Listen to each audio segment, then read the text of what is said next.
said that one of the things he liked most about Blake Harold is he doesn't accept being the number 3 or number 4 guy in that rotation, that he feels like he should be the guy, and it's added a level of competition to the room. How has that played out this spring with Blake Harold? Well, he's on a mission, and what he's doing now is creating great competition for Tommy and DJ. And right now, when you have great competition, great things happen. Because right now, I don't know who's going to start. That's a good problem to have. So we're going to find out who starts game 1. We'll know who starts in game 1. But right now, they're all practicing really hard. Really happy with them. Really pleased with Keenan Cole. He's got a great story. He's someone who really, for 2 or 3 years, had his role limited a little bit. And instead of leaving, going to Portal, all he's done is work really, really hard. And he's playing really good football. And like I said last season, we need seniors to have the best season. As I said about Cal Teller, and now we need Keenan Cole to have a great senior season. But yeah, you are right. Blake is on the mission to do things here, which is great. And Tommy and DJ see that. So we have great competition in the room. How much does that mean for a guy like Keenan? Comes in to be sort of a 2-gap tackle. There's a coaching change, and he goes through the work and finds a spot in the rotation and kind of works his way in. That tells you about his character. Because most kids would have ran away. And he kept on fighting, kept on working. I think a perfect example is last season after the Illinois game. Hey coach, come to my office, I want to play. What can I really do? And we talked about a couple of things he needed to focus on. And he kept working, and then Colorado had a big sack. And against Baylor last year, he played really, really well. So I think he has confidence, and he's pushing, and we're all pushing right now. What were some of those things you highlighted with them during that meeting that you needed to improve on? I think we just talked about lateral quickness and pad level.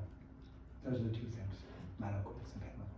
And with Blake then, how have you seen, specifically with his body, transform as he's gotten another kind of winter in the weight program? I think what Blake is really heavy-handed. So he creates unbelievable knockback and separation. And he has the great ability to get off blocks. There's a couple of things he does during spring, and even the players are like, oh, wow, look at this. This is really, really special. And that what makes, he's got great knockback. He's got great hand placement. His hands are always inside. And he's causing great separation so he can go off blocks. So he's working really, really hard. I think he said he's really coachable. And the best thing about him, he just works. He says about 3 things. But he just keeps working and working and working, and we're really pleased with that.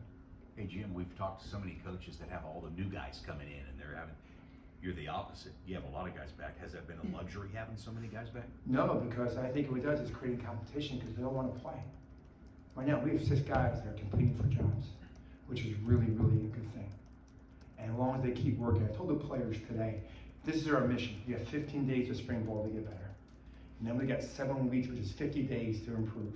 And then we got 30 more practices. So as long as we keep getting better every day, keep improving what we need to get better, 1% better every day, we'll be ready to go for that first game.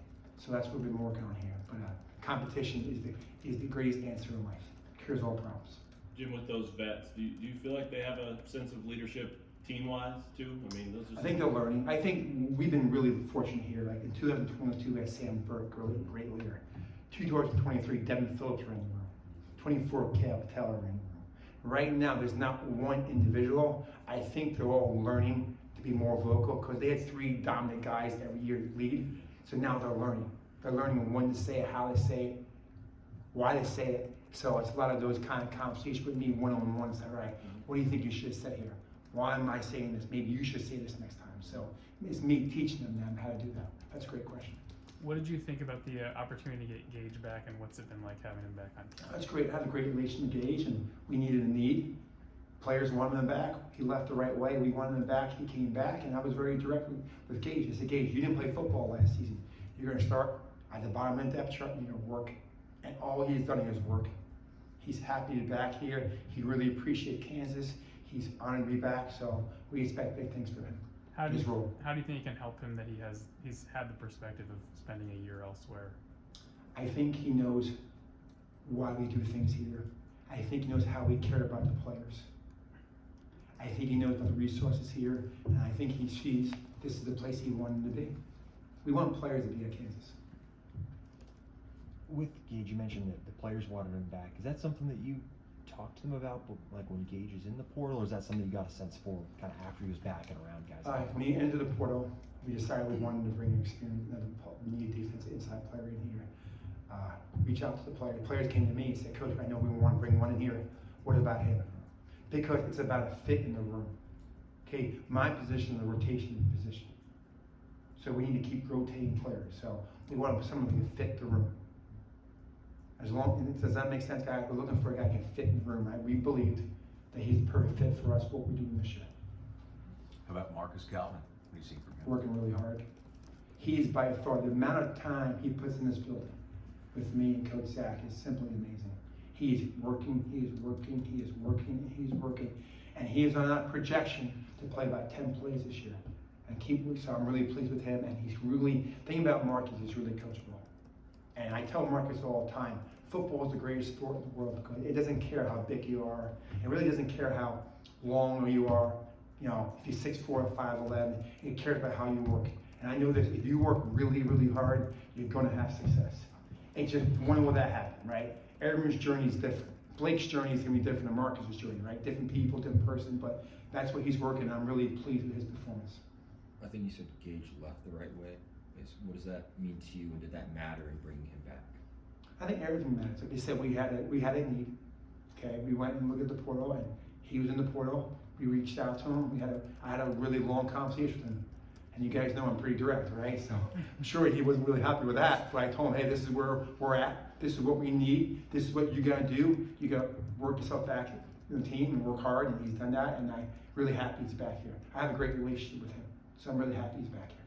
With Gage, was there any sense that he's looking at other schools, or was it kind of okay? He wants to immediately come back to Kansas. When he hit the portal, when he called me, left a message. Coach, I'm in the portal. Can you speak? He had no idea we were looking for an inside player. I said, we're looking for an inside player, and it was very, very. I think it was perfect. Like I said, it was a perfect fit.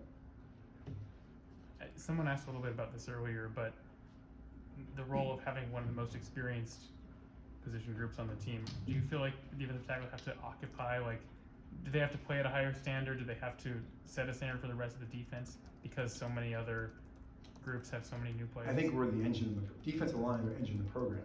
But the best thing about right now is they're all trying to get playing time. There is no depth chart right now. So, you know what I'm saying? So it's really competition right now. That's what the key is right now. We have great competition in the room. Only competition is great because of what? It makes them really lock in, focus. When they see this guy make a play, well, I better make a play. I gotta make a play. He's making a play. So that's what the beauty is right now. That's what in the room is. So it's a little bit different. Sometimes you have this in the room, and you know who the stars are, you know, back in. Right now, we have no idea who the starter is, which is a good problem to have. The new coach, or new defense coordinator, DK McDonald, how do you see your guys buying into the new DC? So I think DK's got a great personality, can relate to the players. He had a relationship with the players last season, so it's been a smooth transition. They're happy. So I think it's pretty easy right now. When you have a relation with players, it's easy. It's easy to push players when you have a relation with players. I'm hard on players, but I have a relation with players. You can push them as long as you have a relation with them. You got to show that you have to care. DJ was a guy that was a high school defensive end, bulked up, Yeah. you know, had a lot of success. Blake Harold kind of following in a similar path. How much does it help the young guys who come in, you know, who maybe have to follow a similar path, to have somebody that they can point to and say, hey, this guy did the same exact thing that I'm doing. I can kind of follow this guy and follow in his. I think when players see another player have success, they're really curious why they're having success. And that's the most important thing. You know, is player success. Right now we have guys come in and we look for a certain defensive line. You know what I'm saying? A lot of times you bring these big human beings and they gotta lose 30 pounds, put on 15 pounds, and it's like a 2.5 year process. You know, we're looking for explosive, twitchy, athletic defensive linemen that can get bigger and get stronger and get more explosive and all that stuff. So I think it's great because I think they know the program works. Players wanna know, can you help me? Football players wanna know, can I, coach, help me get my success?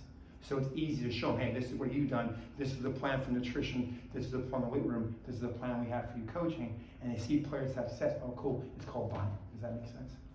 What's the next step for DJ and Tommy? To be dominant, every play. That's the next step, to be dominant every play. I'm probably harder than them to anybody else in the program. Do you see that in them? Yeah, I do. You know, but right now their standards is like my standard, so, and they're really competitive, and they're working hard, and they know this is it for them. They know this is the last season, so, and they're excited. They're playing with great energy, great effort. They're playing with toughness. So this is exactly where we need to be their senior year. Like I told you before, we need our seniors to have great senior years. Any team that's successful have great senior play and leadership. So right now, we have Tommy, we have DJ, Gage, Keenan, we have Dean Miller, we have Fink. We need them to have a great senior season. That's the key to have success, in my opinion. Anything else for Coach Panagos? Thanks, guys. I appreciate it.